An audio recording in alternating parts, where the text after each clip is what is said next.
70వ శ్లోకానికి వెళదాం. నారాయణి నాదరూప నామరూప వివర్జిత రీంకారి శ్రీమతి కృత్య హేయ పాదేయ వర్జిత. నారాయణి, నారాయణి అంటే మీకు బాగా అర్థమైపోయి ఉండొచ్చు ఇప్పుడు. నారాయణి అంటే ఆ యొక్క సర్వశక్తి.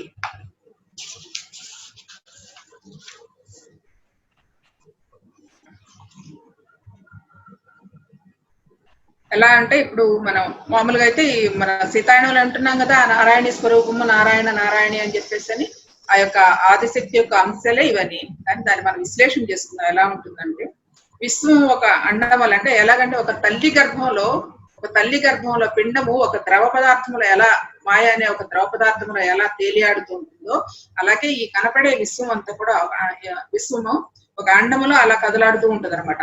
అంటే తేలుతున్నట్టు. మీకు ఎగ్జాంపుల్ ఇచ్చాను. గర్భస్థ శిశువులో పిల్లాడు ఎలాగైతే ఇలా తేలుతూ ఉంటాడో ఆ మాయలో ఒక ద్రవ పదార్థంలో, అలాగా ఈ విశ్వము ఈ పిండ ఇదంతా కూడాను ఒక అండం వల్లే, విశ్వం ఒక అండం వల్లే ఆకాశం అనే శక్తిలో, మన స్పేస్ గురించి చెప్పుకున్నాం, ఆకాశంలో ఒక అలాగా తేలియాడుతూ ఉన్నట్లు ఉంటుందట.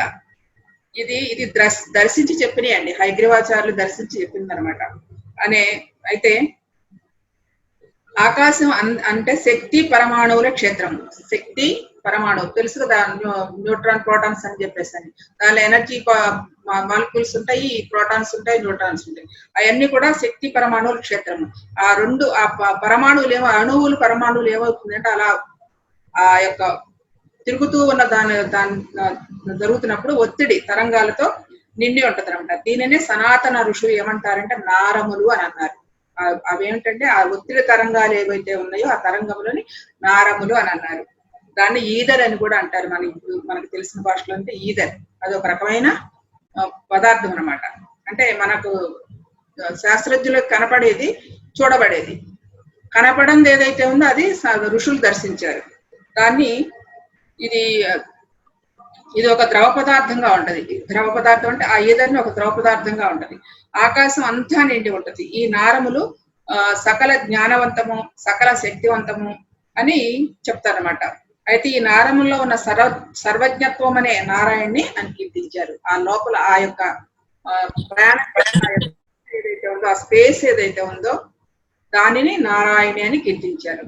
దీనికి అంటే ఇది నేను నిజంగా నాకు తెలియదు దర్శించానని, కానీ చాలా రోజులు వచ్చేది. ఒక రకమైన ద్రవ పదార్థంతో ఇలాగా అది లిక్విడ్ లాగా ఉండదు, నీళ్ళు లాగా ఉండదు, అలా ఉండదు. కానీ ఒక రకమైన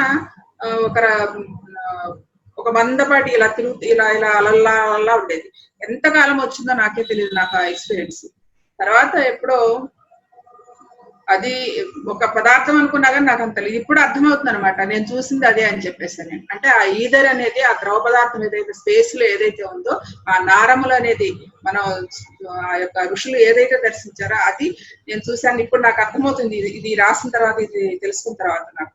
సో అది చాలా కాలం ఇలా ఉండేది. ఏంటి ఇది, నీళ్ళ సముద్రమా ఏంటా అని చెప్పేసి అనుకునేదాన్ని. నాకు ఇప్పుడు అర్థమైంది అనమాట. ఇది లలితా సహస్రనామంలో దానికి అర్థం దొరికింది నా ఎక్స్పీరియన్స్. సో ఆ యొక్క స్పేస్ అంటే గర్భస్థ శిశువు పిండము లోపల ఉండి ఎలా అయితే ద్రవ పదార్థంలో తేలియాడుతూ ఉంటాడో అదే విధంగా ఈ విశ్వం అంతా కూడా ఆ అండము వలె ఈ విశ్వం అంతా కూడా ఆకాశములో ఈ యొక్క విశ్వం అంతా కూడా ఒక పిండం లాగా తేలియాడుతూ ఉంటుంది. దాని నుండి వచ్చే ఆ యొక్క తరంగాలు ఏవైతే ఉన్నాయో, ఆ అణువులు పరమాణువులు ఏదైతే ఉన్నా ఆ యొక్క తరంగముల యొక్క ఒత్తిడిని దాన్ని అది ఒక రకమైన ద్రవ పదార్థంగా ఏర్పడింది. దాన్ని ఈదర్ అంటారు. సో ఆ ద్రవ పదార్థం లాంటి ఏదైతే ఉందో ఆ తరంగాలు ఏవైతే ఉన్నాయో దానిని నారములు అంటారు. దాన్ని నారాయణి అనే శక్తి మన ఋషులు దర్శించి వర్ణించింది. ఇది అంతరార్థం ఇదనమాట.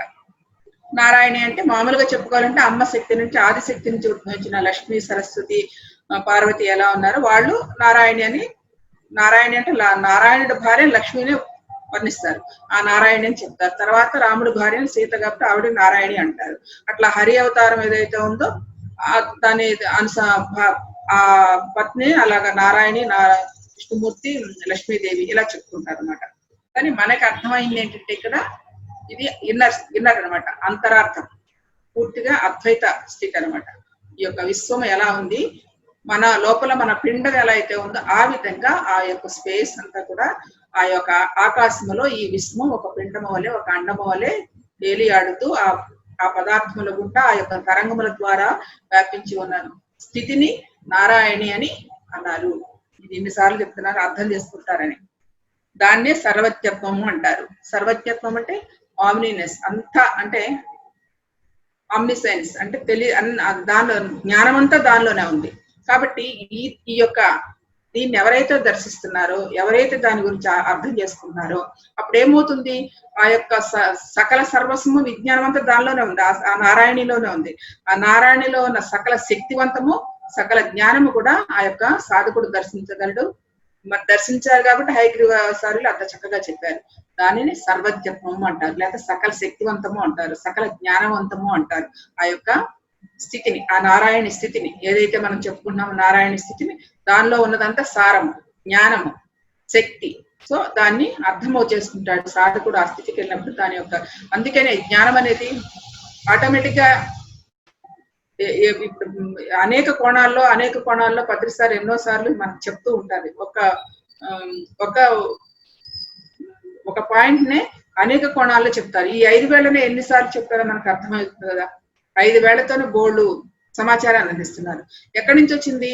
సో ఆ సర్వజ్ఞత్వంతో ఎప్పుడైతే మేము మమేకమై ఉంటారో ఆ సర్వజ్ఞత్వంలో అంత జ్ఞానం అంతా తనదే అవుతుంది. అది అక్కడ పాయింట్.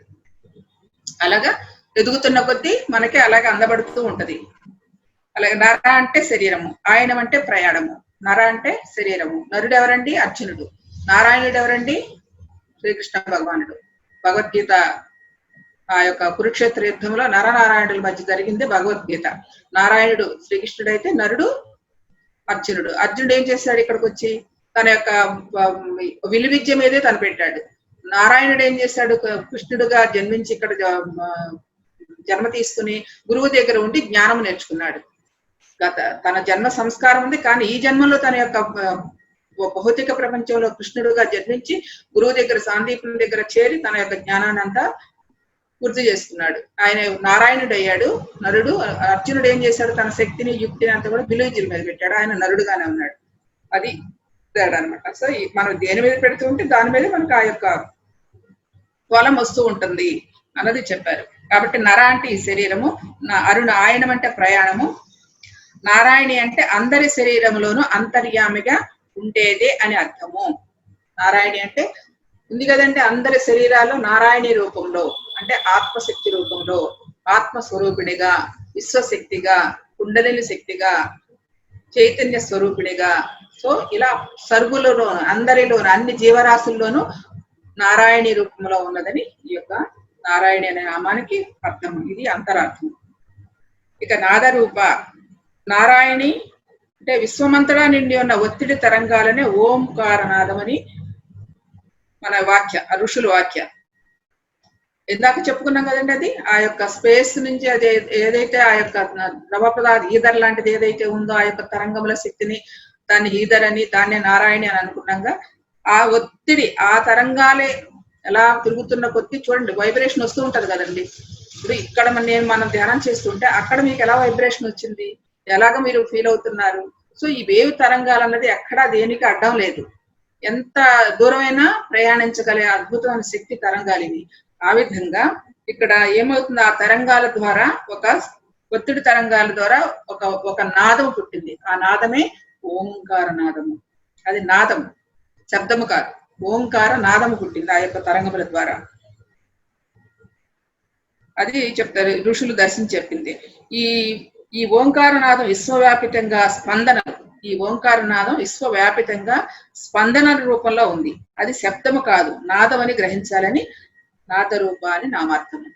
కాబట్టి ఇక్కడ పాయింట్ ఏంటంటే ఆ యొక్క ఒత్తిడి తరంగాలు ఏవైతే ఉన్నాయో నారాయణి రూపంలో, ఆ నారాయణ రూపంలో వైబ్రేషన్స్ పెరుగుతున్న కొద్ది స్పందనలు వస్తాయి. మనకు తెలుస్తుంది కదండి, మనలో ఒక వైబ్రేషన్ వస్తుంటే ఒక రకమైన స్పందనలు పడుతూ ఉంటాం. ఒక దుఃఖం వచ్చింది అనుకోండి, శరీరం అంతా స్పందనలో కలిగిపోతుంది. కోపం వచ్చిందనుకోండి, ఉగ్ర రూపంలో ఊగిపోతూ ఉంటాం.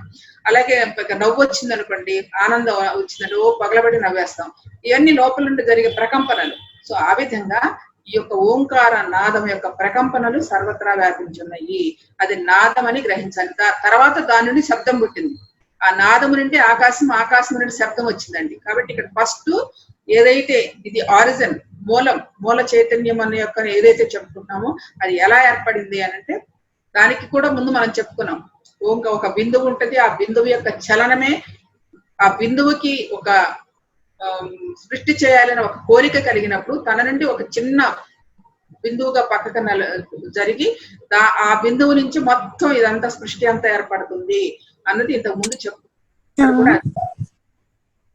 ఇక్కడ కూడా అదే జరుగుతుంది. కాబట్టి ఓంకారం నుండి ఆ యొక్క శబ్ద తరంగముల ద్వారా, ఈదర్ తరంగముల ద్వారా, ఆ ద్రవ పదార్థమైన నారాయణి తరంగముల ద్వారా ఆ స్పందనలు పెరిగిన కొద్దీ ఒక రకమైన నాదం వస్తుంది. ఆ నాదమే ఓంకార నాదము.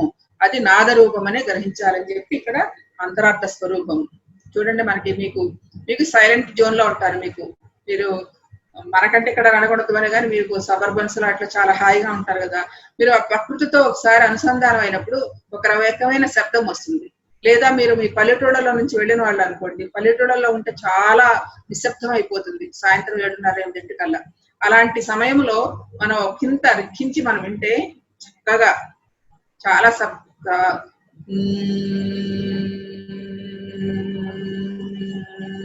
వస్తూనే ఉంటదండి. అంతటా ఎక్కడ ఏ దేశం వెళ్ళినా నాకు చాలా అద్భుతంగా చూడగలిగింది. నేను మారిషస్ వెళ్ళాను. మారిషస్ వెళ్ళినప్పుడు అసలు ఎక్కడ ఉన్నా ఆ శబ్దం వినిపించేది. మారిషస్ అంటే ఒక ప్రకృతి స్వరూపం అన్నమాట. అంత అందమైన సముద్రము, పర్వతాలు, రకరకాల చెట్లు, చాలా చిన్న ప్రదేశమే చాలా అద్భుతంగా అందంగా ఉంటది. ఎవరైనా మ్యారేజ్ చేసుకున్న కొత్తగా పెళ్లిళ్ళు అయిన వాళ్ళు హనీమూన్ ట్రిప్ అక్కడికే పంపిస్తారు, అందమైన ప్రదేశాలని చెప్పి. సో ఆ విధంగా అది ఆ నాదం మీకు మీ ప్రదేశాల్లో కూడా ఆ శబ్దాన్ని వినవచ్చు. సైలెంట్ గా ఉన్నప్పుడు ఆ సైలెంట్ జోన్ లో ఒక రకమైన శబ్దం వస్తుంది. ఓంకార నాదం నుంచి తర్వాత వచ్చింది శబ్దము. ఇక నామరూప వివర్చిత, నారాయణి నాదరూప, నామరూప వివర్చిత. ఇక్కడ నామరూప వివర్చిత అంటే చెప్పుకున్నాం కదండి ఎన్నోసార్లు. అమ్మవారికి పారాయణ చేస్తూ ఉంటాం అదే పనిగా. నామరూపం అంటే అతీతముగా, నామముకి రూపమునికి అతీతంగా ఉన్నది. ధ్యానం చేసుకునేటప్పుడు ఏదో ఒక రూపాన్నో, ఏదో ఒక మంత్రాన్నో, జపాన్నో ఏదో చేస్తూ ఉంటాం. అలాంటప్పుడు మనస్సు అంతా నిండిపోయి ఉంటది. ఒక నామమో రూపం ఊహించుకుంటే ఏం జరుగుతుందండి, నీ మనసు రూపం ఊహించుకుంటే రూపం మీద ఉంటది. జపం చేస్తుంటే ఆ జపం మీద నీ మనసు ఉంటది. మంత్రం చేస్తుంటే ఆ మంత్రం మీద నీ జపం ఉంటది. సో మన జపం మీద మనసు ఉంటది. కాబట్టి మనసు పని చేస్తున్నప్పుడు నువ్వు లోపలికి ఎలా వెళ్తావు? మనసు శూన్యమైనప్పుడే నీకు ఆ విశ్వశక్తి ప్రవేశం జరుగుతుంది. కాబట్టి ఈ నామాలు, రూపాలు ఇవన్నీ ఉన్నంత వరకు కూడా ఆ విశ్వశక్తి నీలోకి ప్రవేశించలేదు. నామ రూప వివర్జితాయ నమః. అవన్నీ వదిలేసి ఒక సైలెన్స్, ఒక నిశ్శబ్ద స్థితి, ఒక శూన్య స్థితి ఏర్పడినప్పుడే ఆ విశ్వశక్తి బ్రహ్మరంధ్రం ద్వారా మనలోకి ప్రయాణిస్తుంది అన్నదే నామ రూప వివర్జిత అనే నామానికి అర్థము. అందుకనే మరి ఈ ఆత్మజ్ఞానం మనలో ఆ విశ్వశక్తి ప్రవేశించాలన్నా, ఆత్మజ్ఞానం, అనుభవ జ్ఞానం పొందాలంటే, దైవాన్ని, సత్యాన్ని తెలుసుకోవాలంటే మనకి ఈ నామాన్ని, రూపాన్ని వదిలి దాని యొక్క అంతరార్థమైన ఆ యొక్క మనోశక్తిని మనం మనసు శూన్య స్థితిని ఏర్పరచుకున్నప్పుడు ఆ యొక్క అనుభవ స్థితిని మనం పొందుతాం అన్నదే ఈ నామం యొక్క అర్థము. అందుకే లలితా సహస్రనామంలో ఈ యొక్క పారాయణ చేసే భక్తులందరూ ఒకసారి ఇది గ్రహిస్తే చాలా బాగుంటుందని అనుకుంటారు, చెప్తారు. అందులో కూడా రాస్తారండి. వీటన్నిటికీ ఇదంతా ఈ పారాయణ చేయటం అనేది ఒక సత్కర్మలు, ఒక క్రమ పద్ధతిలో వెళ్తున్నప్పుడు మన మైండ్ అటు ఇటు పోకుండా ఇటుపై పెడుతూ ఉంటే ఒక చక్కటి ఒక క్రమశిక్షణ ఆచార అలవాటు అవుతా ఉంటాయి. నెమ్మదిగా దానిలోనే ఉండిపోకూడదు కదా. అది ఏంటని తెలియాలని ఒక లోపల జిజ్ఞాస కలగాలి. ఆ జిజ్ఞాస మమ్మల్ని ఈ దరికి తీసుకొచ్చింది ఇప్పుడు ఇలా మనం మీట్ అవడానికి. సో అలాగనమాట. అందుకని ఆ తల్లే చూపిస్తుందిలేండి దారి. మనం ఎప్పుడైతే ఒక సన్మార్గంలో ప్రయాణం చేస్తూ ఉంటే ఆటోమేటిక్ గా దాన్ని ఎటు తీసుకెళ్లాలో ఆ భగవత్ స్వరూపిణి తీసుకెళ్తూ ఉంటది. బాబా చెప్తూ ఉంటారు కదా, పోన్లే నా దగ్గరికి అనేక మంది కోరికలతోనే వస్తారు, ఆ కోరికలన్నీ తీరుస్తూ ఉంటే ఎప్పుడు వాడైనా ఆత్మజ్ఞానంలోకి ప్రవేశపెడతాడు, తాను గురించి తెలుసుకుంటాడు అని చెప్పి బాబా ఎంతో చక్కగా ప్రేమగా భక్తులందరినీ చక్కగా చూస్తాడు. ఆ విధంగానే నిజంగానే ఆ యొక్క సాయినాథ భక్తులందరూ కూడా ఈ యొక్క ధ్యానానికి తీసుకెళ్లే చేశారు కూడా స్వామి బాబా. అంటే తన నమ్మి వచ్చిన వారు ఎవరినైనా కూడా ఉన్నత మార్గాన్ని ప్రయాణించే పెట్టే సరైన సరైన సద్గురు ఎవరంటే తన కోసం తన చుట్టూ పెట్టుకోవడం కాదు, తనను కూడా శిష్యుని కూడా తనంత తానుగా చేసేవాడు ఎవరైతే ఉన్నారో అతనే సరైన సద్గురువు. మన లోపల ఉన్న ఆత్మజ్ఞానాన్ని ఎవరైతే ఉన్నతీకరించే స్థితికి తీసుకెళ్తున్నారో ఆయన సరైన సద్గురువు. ఆ విషయాన్ని ఎప్పుడు గుర్తుంచుకోవాలి. గురువులంటే తన చుట్టూ పెట్టుకుని పాదాలు మొక్కుతూ దానికి తీసుకునే వీరంతా కూడా కొంత మనం ఏది అనకూడదు, బట్ అది కానీ అసలు వాస్తవ స్థితి ఏంటంటే శిష్యుడి యొక్క శక్తిని ఉన్నత స్థితికి తీసుకెళ్లే సద్గురు ఎవరైతే ఉన్నారో అది ఆత్మజ్ఞానం వైపు, ప్రాపంచిక విషయాల వైపు కాదు, ప్రాపంచిక విషయాలు చేసుకుంటూ ఉన్నతమైన స్థితికి తీసుకెళ్లే ఎవరైతే ఉన్నారో వారే సద్గురువు అని చెప్తారనమాట. కాబట్టి నామరూప వివర్జిత అనే నామానికి ఇది అర్థము. మన లోపలికి మనం పోతే గాని ఆ యొక్క విశ్వశక్తిని మనం అనుభవించలేము, ఆ అనుభూతిని మనం పొందలేము. ఆ యొక్క విశ్వశక్తి యొక్క ఆత్మ జ్ఞాన భాండాగారాన్ని, మన లోపలే ఉన్న ఆ జ్ఞాన నిధిని, జ్ఞాన గని తవ్వుకోవడానికి మార్గము అంతరంలో ప్రయాణం చేయడమే. ఇది హ్రీంకారి. హ్రీంకారి అనే నామం. ఓంకారం సాత్విక స్పందనలైతే, ఓంకారము సాత్విక స్పందనలైతే ఓంకారమునకు రజోగుణం చేసినందువల్ల హ్రీ అనే శబ్దానికి మారి, హ్రీ అనే శబ్దంగా మారి సృష్టి కార్యాన్ని నిర్వర్తిస్తుందంట. ఓంకారం నాదం అయితే హ్రీంకారం శబ్దం. ఇలా సృష్టి కార్యం చేస్తున్నందువల్ల నారాయణి హ్రీంకార్యాన్ని కీర్తించారు. యోగ సాధకులు ప్రాణాయామం సాధన చేసేటప్పుడు శ్వాసలకు హ్రీంకారం జోడిస్తే శక్తి త్వరగా జాగృతం అవుతుందట. ఇది మళ్ళా గురువు సమక్షంలో చేయాలండి. ఆ మంత్రాన్ని దాన్ని జోడించడం అనేది ఒక గురువు యొక్క అధ్యయనంలోనే చేయాలి. సో మనకు దాంతో అంత పని లేదు, హ్యాపీగా మనం చక్కగా శ్వాస మీద ధ్యాస పెట్టుకుంటే చాలు, హ్యాపీగా వెళ్ళిపోతాం. కాబట్టి ఏంటండి, ఓంకారం సాత్విక స్పందనలు అంటే, సాత్విక స్పందన అంటే అవి చాలా ప్రశాంతంగా ఉంటాయి అనమాట. మనకి ఎలాంటి అలజడ కలిగించదు. సాత్విక గుణం అలజడ కలిగించదు కదండి. అదే విధంగా ఆ యొక్క స్పందనలకి హ్రీంకారం జోడైతే అది రజోగుణం. ఇది సాత్విక గుణం అయితే అది రజోగుణము. ఈ రెండు సాత్విక గుణము రజోగుణము రెండు కలిసినప్పుడే సృష్టి కార్యం జరుగుతుంది. ఇప్పుడు ఒక సృష్టి కార్యం ఏదైనా ఒక పని చేయాలంటే కొంత చెయ్యాలన్న తపన, కోరిక ఇది రావాలి కదండి. అది రజోగుణం. రజోగుణం చేసేవాళ్ళు ఎవరు? క్షత్రియ పరిపాలన ఒకసారి చెప్పుకున్నాం. వాళ్ళు ఏంటంటే పరిపాలన చేయటము, లోక వ్యవహారాన్ని సరిదిద్దటము, అలాంటి పౌరుషము అది ఉంటేనే చేయగలరు పరిపాలన చేయడానికి. ఆ యొక్క దాన్ని రజోగుణం అంట. ఆ రజోగుణము ఈ యొక్క సాత్విక గుణము రెండు కలిసినప్పుడు సృష్టి కార్యము అన్ని పనులు జరుగుతూ ఉంటాయి. అది సాత్విక స్పందనలు అనేది, ఇది రజోగుణ స్పందనలు అన్న విషయాన్ని ఈ యొక్క హ్రీంకారి అనే నామం చెప్తుంది అనమాట. ఇక హ్రీంకారి, హ్రీమతి, ఇవి హ్రీంకారి అంటే ఆ యొక్క బీజాక్షరాలు ఉన్నాయి కాబట్టి మనకి ఓం, హైం, హ్రీం అని చెప్పేసి బీజాక్షరాలు ఉన్నాయి. ఆ బీజాక్షరాలు చాలా చాలా శక్తివంతమైనవి. ఇవి అర్థవంతంగా గురువు సన్నిధిలో తీసుకుంటే దాని యొక్క ఫలం అనేది ఇంకొకలా ఉంటుంది. అది దాని ఫలం డెఫినెట్ గా ఉంటుంది, దేని ఫలం దానికే ఉంటుంది. బట్ మనకి ఇప్పుడు నేర్చుకునేది ఏంటంటే దీనిలో ఉన్న అంతరార్థాన్ని తెలుసుకుంటున్నాం. అలా ఏదైనా ఏదైనా గురువు యొక్క సమక్షంలోనే ఆ విషయాలు తెలుసుకోవాలి. శ్రీమతి నారాయణి నాదరూప హ్రీంకారి నామరూప వివర్జిత హ్రీంకారి అని చెప్పుకున్నామట. అంటే హ్రీమతి అంటే హ్రీ అనగా సిగ్గు అంటే చెడు పట్ల, పరపీడన పట్ల, పర విషయాల పట్ల సాధకులు బుద్ధి కలిగి శ్రీమతులే ప్రవర్తించాలి, మంచి మతి కలిగి ఉండాలి అని అర్థం. మంచి మతి కలిగి ఉండాలి. ఇది మనం ఎప్పుడు చెప్పుకుంటామండి. మంచి మతి కలిగి ఉండాలంటే మన సాధకుడు సాధన చేస్తున్నప్పుడు మనలో ఉన్న గుణాలు ఉంటాయి కదా, నిర్ణయం అనుకున్న షాడోస్, మనకు తెలియకుండా మనలో ఎన్నో షాడోస్ ఉంటాయి.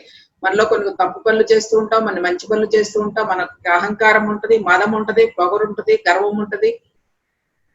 ఇవన్నీ ఏంటంటే ఎంతవరకు ఉన్నాయో, ఎలా ఉన్నాం అన్నది మనం ఒకసారి స్వీయ పరిశీలన చేసుకుంటూ ఉంటే మనకు తెలుస్తుంది. సో అలాంటి గుణాలని తొలగించుకుంటూ ఆ గుణాలతో ఇతరులను ఎవరిని ఇబ్బంది పెట్టకుండా మన పరిశీలన ద్వారా ఆ గుణాలు తీసుకోవటమే శ్రీమతి. అంటే సిగ్గు అనేది లోపల ఉన్న ఆ చెడ్డ గుణాలని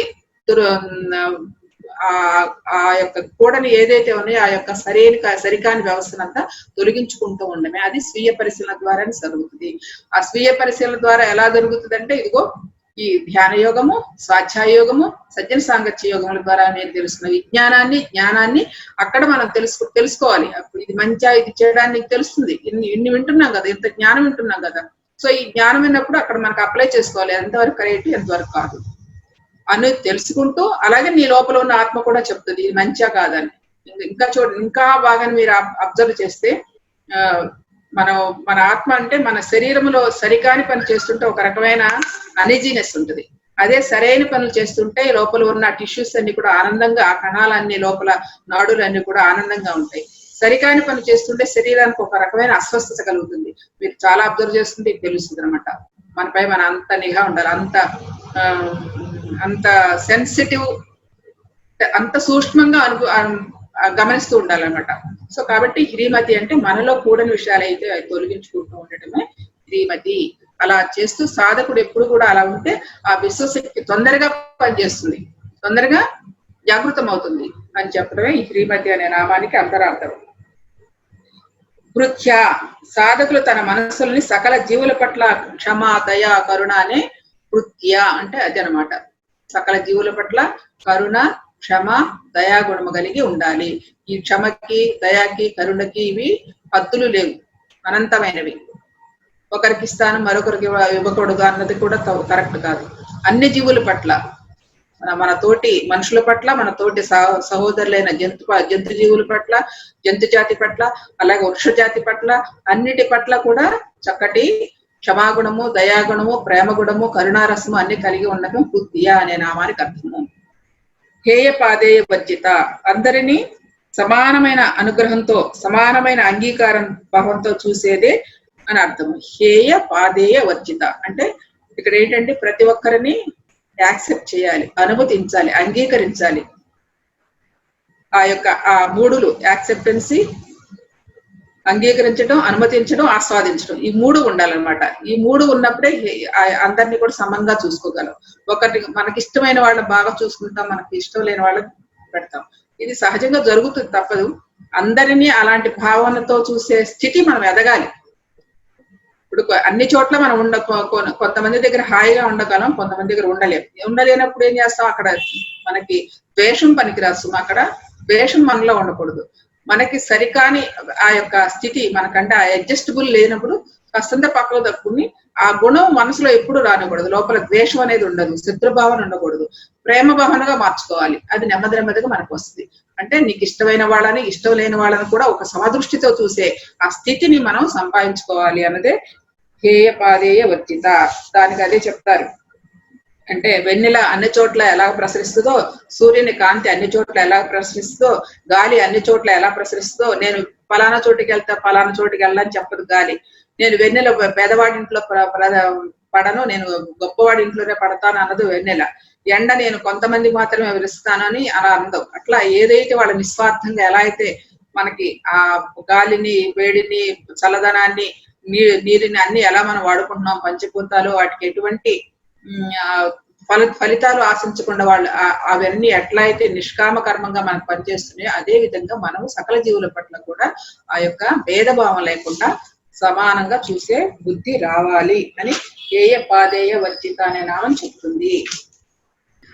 రాజార్చిత రాజ్ఞి రమ్య రాజీవలోచన రంజని రమణి రస్య రణత్ కింకిణి మేఖల.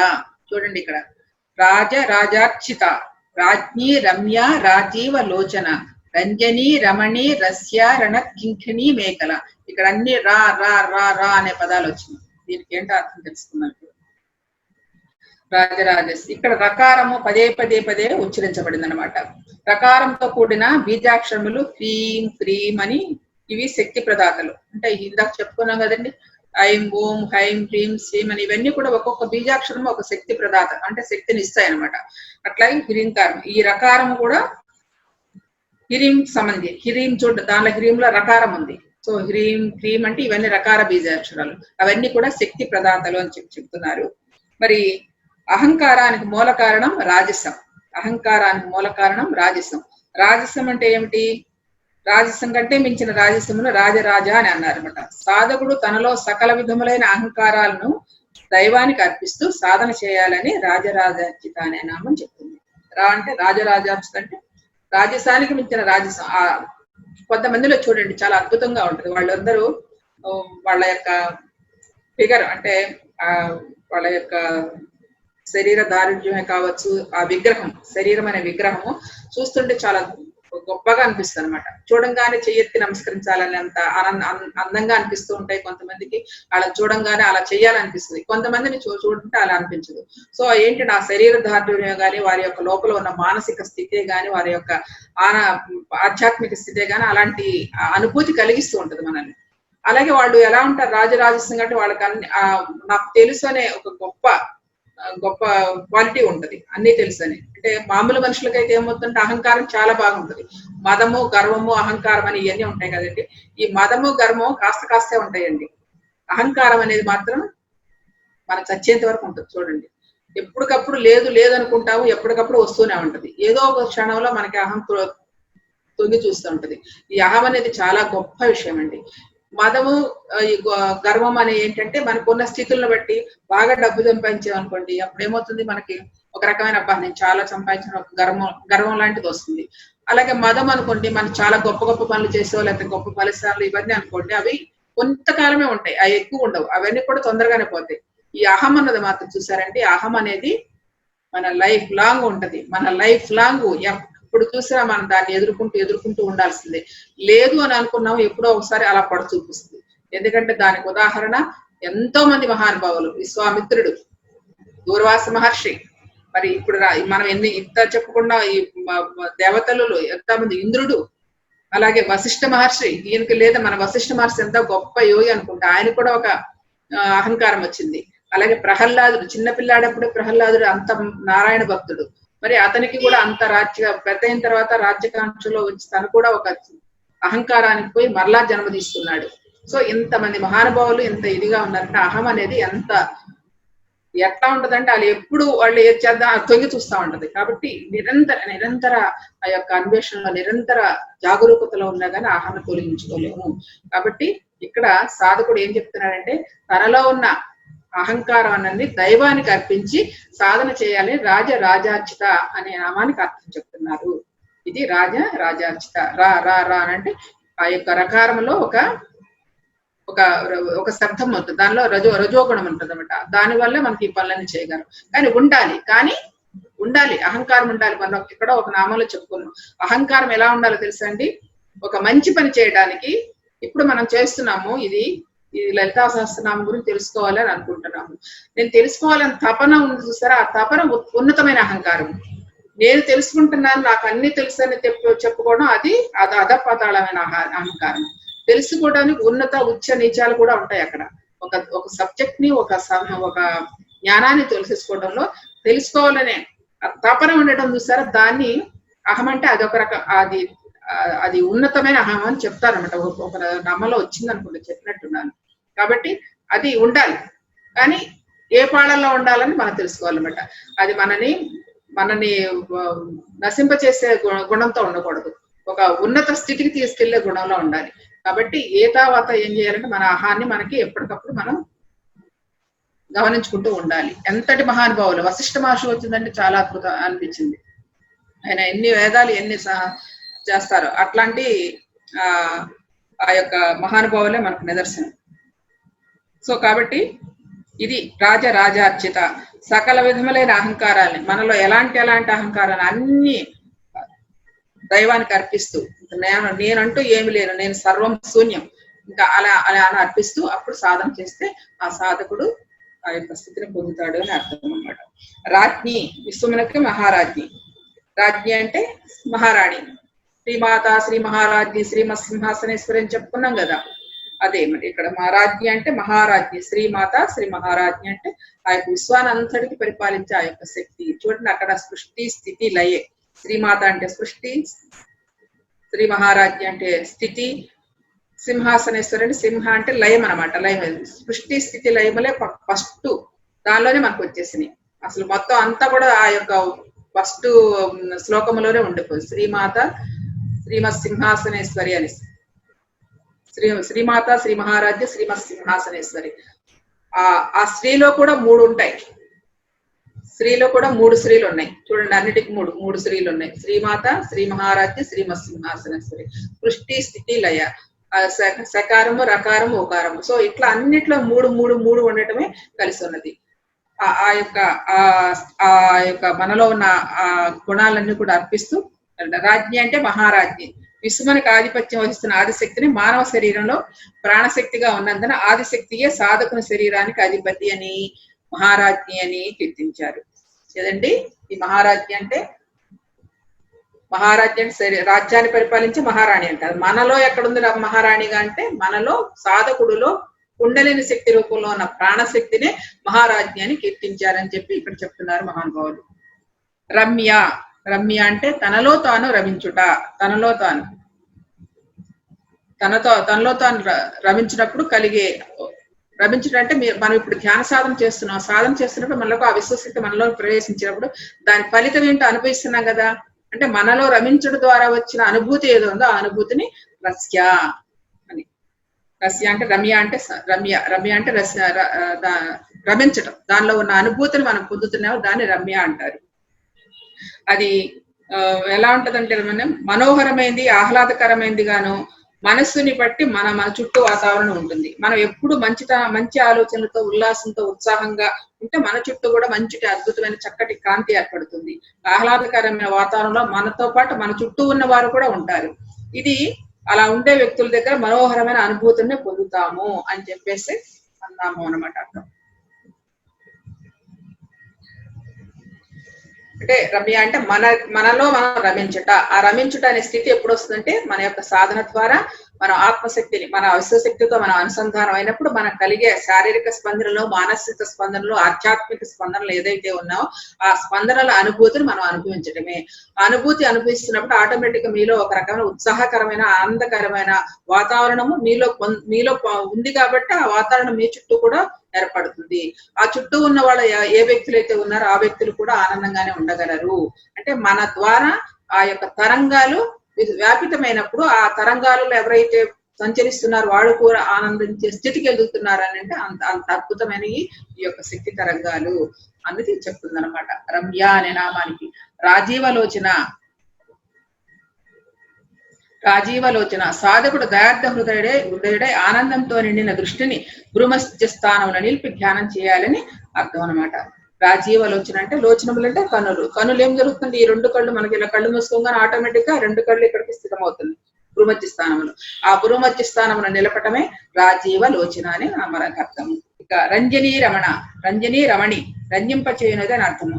మన యొక్క సంబంధ బాంధవ్యాలు రంజింపబడాలంటే మన వాక్కులు, మన ఆలోచనలు, మన ప్రవర్తనలు, మన ప్రేమపూరితమైన ఉండాలన్నమాట. ఒకరిని రంజింప చేసుకుంటూ జీవించాలి. ఇది చూడండి ఎంత అద్భుతమైన విషయమో. అంటే మన ఇంట్లోనే మనకు కుదరదు. ఒక భార్యాభర్త, ఒక పిల్ల ఉంటేనే అందులోనే మనకి ఎన్నోసార్లు ఇబ్బందులు వస్తూ ఉంటే కొట్లాడుకుంటూ ఉంటాం. ఇవన్నీ ఏంటంటే మనలో ఉన్న హెచ్చుతగ్గులు.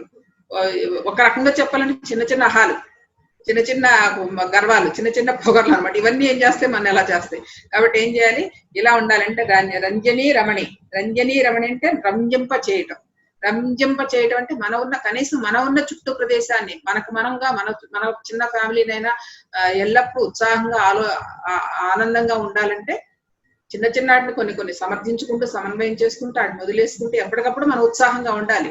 మనకి ముందుగా ఇంకా చెప్పాలంటే లేడీస్ లో చాలా ఎక్కువ ఉంటుందండి. ఎందుకంటే ఏదన్నా కొంచెం అలా తీసేసుకుంటాం మన హృదయానికి. తీసేసుకుని మనం సఫర్ అవుతాం కానీ వ్యక్తపరచలేము. ఇది 100% ఆడవాళ్ళలో ఉంటుంది.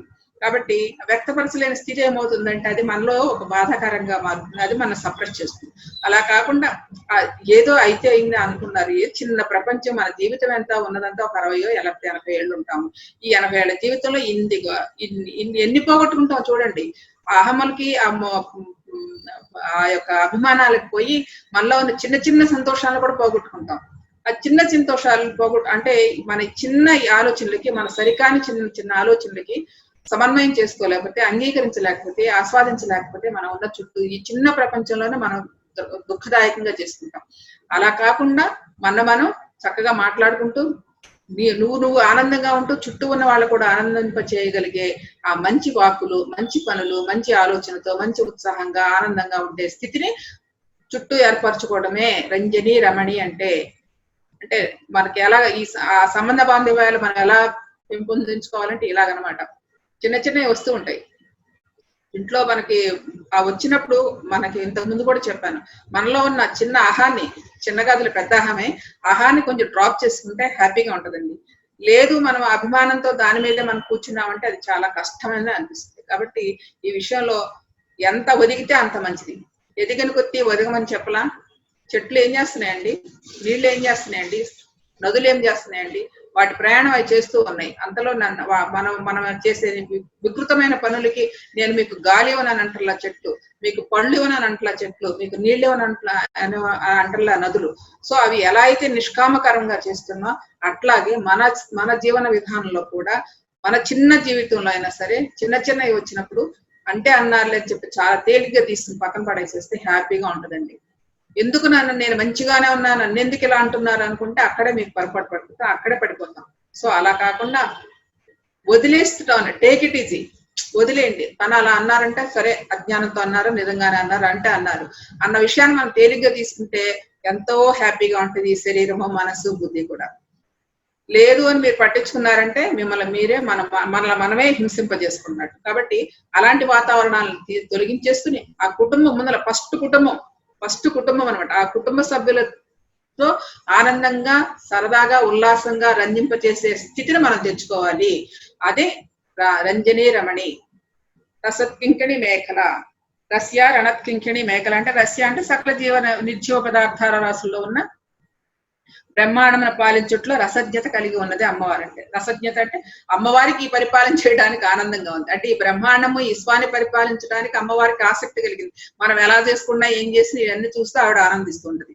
అదే విధంగా మన ఇంట్లో కూడా ఆ శక్తి, ఆ అమ్మ ఎలా చూస్తా ఉందో మన ఇంట్లో జరిగే విషయాలను కూడా అంతే తేలిగ్గా తీసుకుంటూ ఆనందంగా, చక్కగా అన్నిటి పట్ల సమభావంతో, అన్నిటి పట్ల ఆనందంతో, ఉన్నదాన్ని ఉన్నట్టుగా స్వీకరిస్తూ, ఫోన్లే అన్నళ్ళే అని చెప్పి అలా తీసేసుకుంటూ ఎప్పటికప్పుడు అలా ఉంటే రస్య ఆనందము కలుగుతుంది. రసజ్ఞత అంటే దానిపై ఆసక్తి కలుగుతుంది.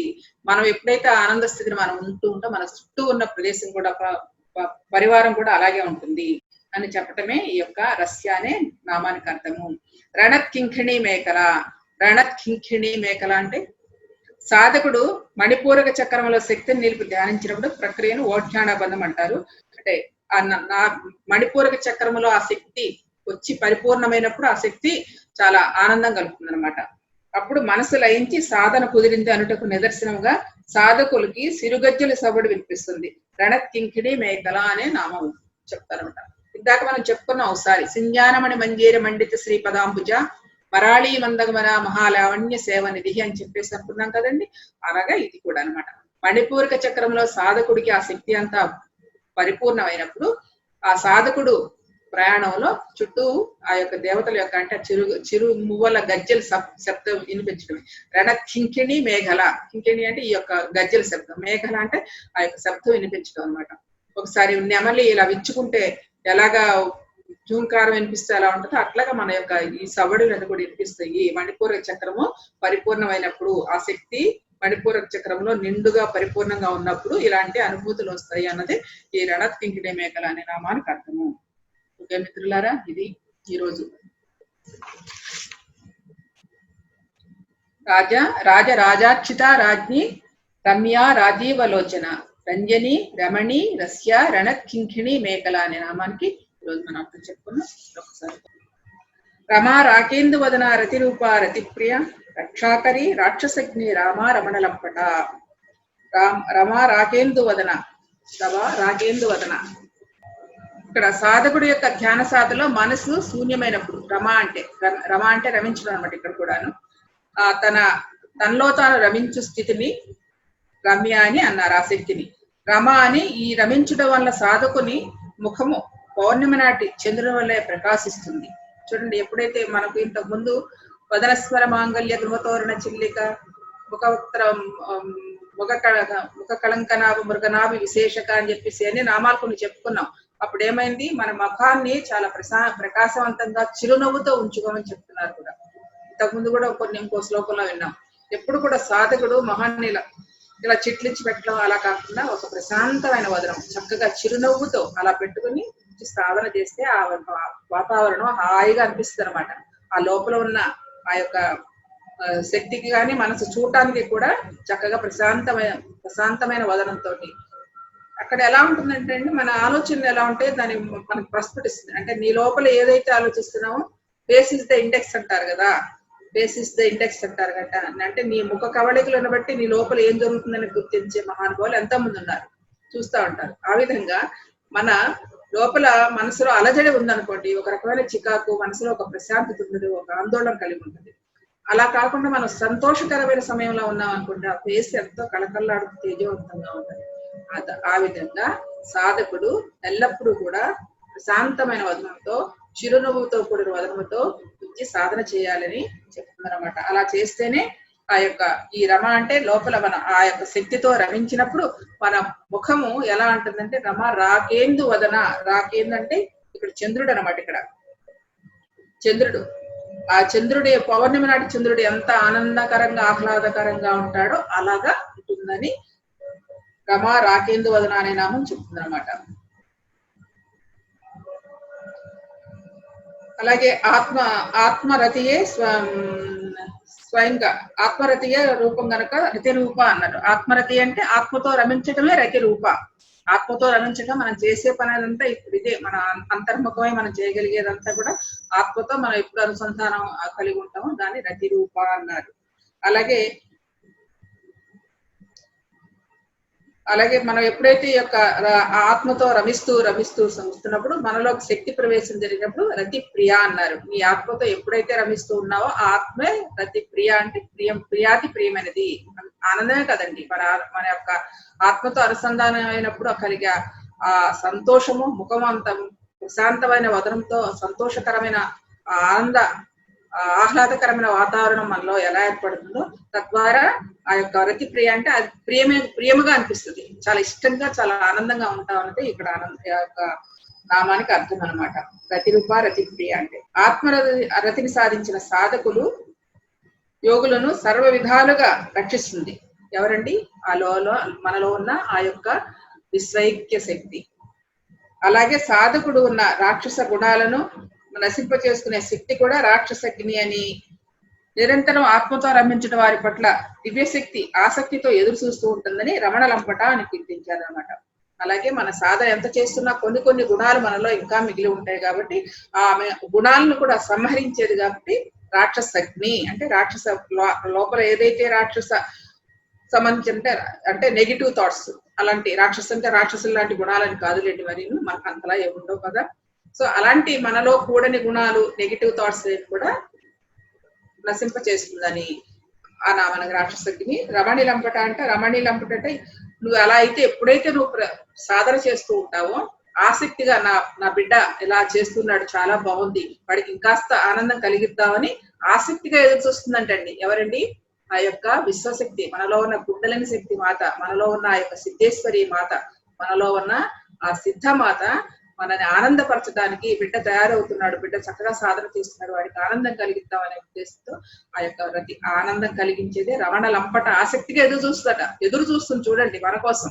ఎప్పుడు చేస్తాడా వీడి సాధన, వాటిలో ఎప్పుడు మనం మమేకం అవుదామా, ఎప్పుడు ఆనందం కలిగిద్దామా అని ఎదురు చూస్తూ ఉంటదంట ఆ రమణ లంపట అనే నామానికి అర్థం. ఇది సాధకుడు ఎంత చేస్తుంటే చక్కగా మనకి అన్ని అనుకూలంగా ఉంటాయి. అదే బాబా చెప్పింది, సాయినాథుడు చెప్పింది కూడా అదే. ఒక అడుగు మీరు వేయండి, మీ వెనకాల నేను 10 అడుగులు నేను ఉంటానని చెప్తాడు. మనం ఒక అడుగు వేయటం మొదలెడితే ఆ తర్వాత అన్ని అడుగులు మనకి వెనకాలే వస్తూ ఉంటాయి. ఆ అడుగు వేయటమే చేత కావాలి మనకి, అది చిత్తశుద్ధితో. అది వల్ల దాని శ్రద్ధతో చిత్తశుద్ధితో సాధన చేస్తూ ఉంటే అన్ని మన వెనకాలే వస్తాయి అన్నది ఈ యొక్క నామానికి అర్థం.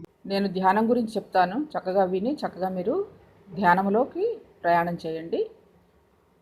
ధ్యానం అంటే మనకి ఈ యొక్క స్త్రీ పురుష లింగభేదం లేదండి, పిల్లలు అనేది కూడా లేదు.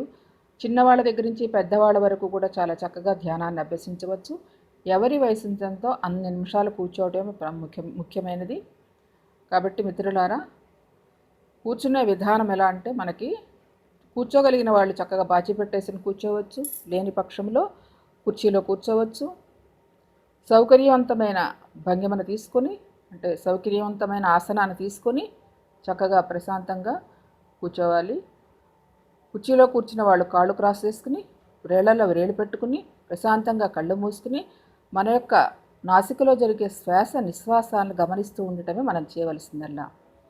శ్వాసను లాగటము, లోపల ఉంచటము, బయటికి వదలటము అలాంటి ఏ ప్రక్రియ లేకుండా నిరంతరము మనలో ఎలా జరుగుతూ ఉన్నదో ఆ యొక్క శ్వాసను గమనిస్తూ ఉండటమే మనం చేయవలసిందల్లా. ఇదే అతి సహజమైన అతి సరళమైన రాజయోగ ప్రక్రియ. కేవలం శ్వాసపై ధ్యాసే మిత్రులారా. శ్వాస గమనింపే ధ్యాన సాధన.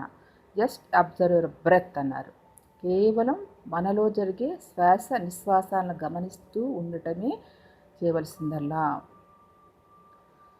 మనసులో పరి విధాల ఆలోచనలు వస్తూ ఉంటే ఆ ఆలోచనలు కట్ చేస్తూ ఆ యొక్క మనసును శ్వాసపై ఉంచుతూ ఉండటమే మనం చేయవలసిన ప్రాథమిక ప్రక్రియ.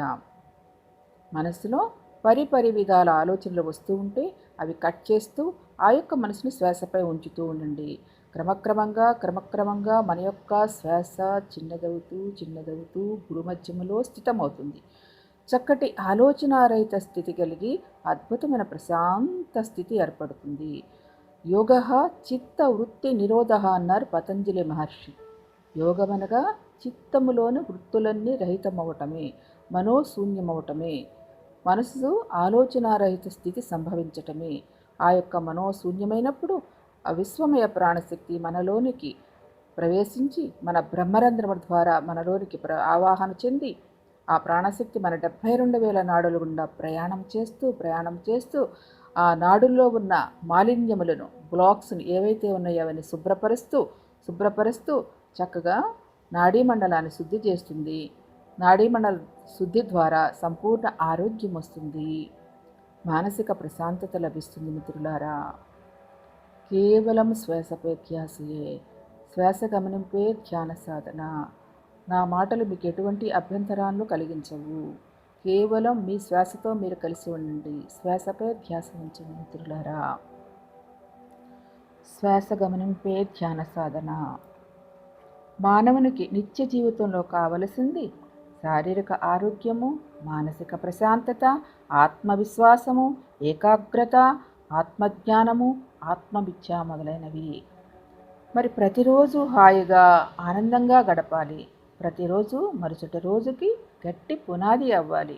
అలా అయినప్పుడు మొత్తం జీవితానికి అందం, ఆనందం. అప్పుడే జీవితానికి సార్థకత, పరమార్థకత. అయితే ఆ ఆనందం, ఆరోగ్యం అనేవి తనలోనే ఉన్నాయనే, అది తన సహజ స్థితి అని తెలియక మానవుడు వాటి కోసం బయట వెతుకుతున్నాడు. అజ్ఞానపు పొరలో తనలో ఉన్న చైతన్యాన్ని అంటే ఆత్మను అన్వేషించడం, ఆత్మను ఆ యొక్క అజ్ఞానపు పొరలు కప్పివేయటం వల్ల అసలైన ఆనందాన్ని గ్రహించలేకపోతున్నాడు. మేఘాలు తొలగిపోగానే సూర్యుడిని ఎలా ప్రకాశిస్తూ ఉంటాడో సూర్యుడు, అదేవిధంగా మనకి బుద్ధికి కమ్మిన పొరలను తొలగించుకొని జీవితాన్ని అద్భుతమయం చేసుకునే మార్గమే ధ్యానము. శ్రీ లలితా సహస్రనామములో కూడా అమ్మ చెప్పినది ధ్యానమే గమ్యమని. అంతర్ముఖ సమారాధ్య అని, బహిర్ముఖ సుదుర్లభ అని చెప్పారు. అంటే అంతర్ముఖం అవటమే ధ్యానము, మనలోనికి మనం ప్రయాణం చేయటమే ధ్యానము. దానికి సాధన ఈ యొక్క శ్వాసపై ధ్యాస ఉంచి శ్వాసతో అనుసంధానమై మనలోనికి మనం ప్రయాణం చేస్తాం మిత్రులారా. అదే అంతర్ముఖ ప్రయాణము. మరి మనల్ని మనం ఉద్ధరించుకోవాలంటే ఉద్ధరేదాత్మానాత్మానమవసాదయేత్ ఆత్మైవహాత్మనో బంధు ఆత్మైవహాత్మనో రిపురాత్మన అని భగవద్గీతలో చక్కగా భగవానుడు మనకు చెప్పారు. అంటే ఉద్ధరేదాత్మానాత్మానం, నిన్ను నీవు ఉద్ధరించుకోవాల్సింది ఎవరికి వారే ఉద్ధరించుకోవాలి, ఇంకొకరు చేత ఉద్ధరింపబడదు. ఉద్ధరేదాత్మానాత్మానం, మన ఆత్మను మనమే ఉద్ధరింప చేసుకునే ప్రక్రియే ఈ యొక్క శ్వాస మీద ధ్యాస, శ్వాసపై ధ్యాస. శ్వాస గమనింపే ధ్యాన సాధన మిత్రులారా. శ్వాస గమనింపే ధ్యాన సాధన మిత్రులారా. చక్కగా మన యొక్క శ్వాసను గమనిస్తూ ఉండాలి. మనసులో పరిపర విధాల ఆలోచనలు వస్తూ ఉంటాయి, కట్ చేస్తూ ఆ యొక్క మనసుని శ్వాసపై ఉంచుతూ ఉండటమే చేయవలసిందల్లా. క్రమక్రమంగా మన యొక్క శ్వాస చిన్నదవుతూ భూమధ్యములో స్థితమవుతుంది. ఆ యొక్క చిత్తవృత్తులన్నీ ఆగినప్పుడు ఆ విశ్వమయ ప్రాణశక్తి మనలోనికి ఆవాహన చెంది తద్వారా సంపూర్ణ నాడీమండల శుద్ధి జరిగి చక్కటి శారీరక ఆరోగ్యాన్ని, మానసిక ప్రశాంతతను, తద్వారా అనేక ఆధ్యాత్మిక అనుభూతుల పరంపరను మనం సొంతం చేసుకుంటాం మిత్రులారా. కేవలం శ్వాసపై ధ్యాసయే, శ్వాస గమనింపే ధ్యాన సాధన, శ్వాసే గురువు, గురువే శ్వాస. తపస్భ్యోధికో యోగి జ్ఞానిభ్యోపి మతోధికః కర్మభ్యాచాదికో యోగి తస్మాత్ భవార్జున అన్నారు భగవానుడు. అంటే తపస్సు కంటే ధ్యానము గొప్పదని చెప్తున్నారు. ధ్యానమే గమ్యమని చెప్తున్నారు. ఇలా మనం సాధన చేస్తూ ఉంటే చక్కగా ఏమవుతుంది? అభ్యాసయోగయుక్తేన చేతసా నాణ్యగామిని పరమం పురుషం దివ్యం యాతి పార్థాను చింతయన్.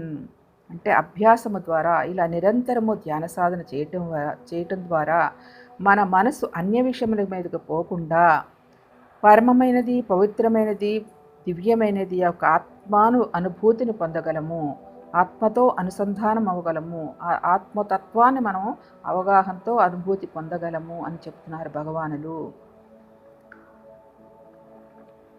అలాగే అమ్మ శ్రీ లలితా సహస్రనామానుల అమ్మ చెప్పారు, జ్ఞానమే గమ్యము, జ్ఞాన జ్ఞేయ స్వరూపిణి అని చెప్పారు అమ్మ శ్రీ లలితా సహస్రనామంలో. అంటే జ్ఞానమే గమ్యము. ఎలా వస్తుంది ఈ జ్ఞానము? ధ్యానము ద్వారా, ధ్యాన సాధన ద్వారా మనం అంతర్ముఖమైనప్పుడు, ఆ అంతర్ముఖమైన సాధన పూర్ణత్వం పొందుతూ ఉన్నప్పుడు మన యొక్క సకల జ్ఞానాన్ని మనం సేకరించుకోగలము, అంతటా ఉన్న ఆ యొక్క జ్ఞానాన్ని స్వీకరించుకోగలము. అది సాధకుడు ఉత్తీర్ణత అంటే సాధనలో పూర్ణత పొందిన కొద్దీ చక్కటి అనుభూతిని పొందగలము. అందుకే చెప్పారు భగవానుడు ఒక చక్కటి శ్లోకములో, నహి జ్ఞానేన సదృశం పవిత్రమిహ విద్యతే తస్వయం యోగ సంసిద్ధ కాలేనాత్మని విందతి. అంటే నహి జ్ఞానేన సదృశ్యం అంటే జ్ఞానమే పవిత్రమైనది, జ్ఞానమే గొప్పది, అంతకంటే మించిన విద్య లేదు. జ్ఞాన విద్య, ఆత్మవిద్య అన్ని విద్యలలోకెల్లా ఉత్తమోత్తమైనది. అమ్మ కూడా చక్కటి ఆత్మవిద్య అనే నామములు చెప్పింది. కాబట్టి ఈ జ్ఞానమే ఉత్తమమైనది, పరమ పవిత్రమైనది, జ్ఞానమే గమ్యమైనది. అంతకంటే ఈ లోకంలో మరేదీ లేదు, ఈ జ్ఞానానికి మించినది మరేదీ లేదు. మరి అలా సాధన చేస్తూ ఉంటే కాలక్రమేణా తనలో ఉన్న ఆత్మతో అనుసంధానమై, తనలో ఉన్న ఆత్మతో అనుభూతి పొందుతూ అనేక రకాలుగా అనేక కోణాలలో జ్ఞానాన్ని సంప్రాప్తించుకుంటున్నాడు సాధకుడు. జ్ఞానమే గమ్యము, జ్ఞాన జ్ఞేయ స్వరూపిణి అని అమ్మవారు చక్కగా విశ్లేషించారు. కాబట్టి ఈ నిరంతర సాధనతో ఆ ధ్యానము ద్వారా జ్ఞానాన్ని సంపాదించుకుంటూ జ్ఞాన స్వరూపిణిగా మనం ఉత్తీర్ణులవ్వాలి, పరిపూర్ణత పొందాలని చెప్పటమే ఈ ధ్యానముల యొక్క ముఖ్య ఉద్దేశము. కాబట్టి కేవలం మీలో ఉన్న శ్వాస నిశ్వాసాలను గమనిస్తూ ఉండటమే చేయవలసిందల్లా. అతి సహజమైనది, అతి సరళమైనది రాజయోగ ప్రక్రియ మిత్రులారా. ఈ యొక్క శ్వాస గమనింపు ద్వారా శ్వాసే గురువుగా శ్వాస చింతన చేరి సమయాన్ని హెచ్చిస్తూ సాధన చేస్తే, శ్వాస అనే గురువు చింతన చేరి నీ సమయాన్ని కాస్తంత హెచ్చించి సహనముతో సాధన చేస్తే చక్కటి అనుభూతిని మనం సొంతం చేసుకుంటాం, ఆ అనుభవ జ్ఞానాన్ని పొందుతాము. ఆ అనుభవమే జ్ఞానంగా మారుతుంది మిత్రులారా. కాబట్టి ధ్యానము ఎవరి వయసు ఎంత ఉందో అన్ని నిమిషాలు చక్కగా కూర్చోవచ్చు. మనలో ఉన్న శ్వాస నిశ్వాసాలను గమనించడమే ధ్యానము, శ్వాసపై ధ్యాసయే ధ్యానం మిత్రులారా. శ్వాస గమనింపే ధ్యానము మిత్రులారా. చక్కగా అలా ఎవరి వయసు ఎంత ఉందో అన్ని నిమిషాలు కూర్చుని తర్వాత నెమ్మదిగా మీ యొక్క 2 చేతులను విడదీసుకుని ఆ 2 యొక్క అరచేతులను కూడా కళ్ళపై బోర్లించుకుని ఒక 5 సెకన్ల పాటు అలా ఉండి నెమ్మదిగా ఆ ధ్యాన స్థితి నుంచి బయటకు వచ్చి చక్కగా ఆనందాన్ని అనుభవించవచ్చు. ధ్యానము చేసే విధానము, క్రమము ఇలాంటిది ఇదే. ఇంతకంటే తేలికైనది, ఇంతకంటే సహజమైనది, ఇంతకంటే ప్రశాంతమైనది, ఇంకా అంతకంటే సుఖమైనది మరెక్కడా లేదు. అంత సుఖమైనది, అంత తేలికైనది, అంత సరళమైన యొక్క శ్వాస మీద ధ్యాసను సాధనతో పరిపూర్ణత పొందాలని, ముక్తి పొందాలని కోరుకుంటూ థ్యాంక్ యూ మిత్రులారా. Thank you.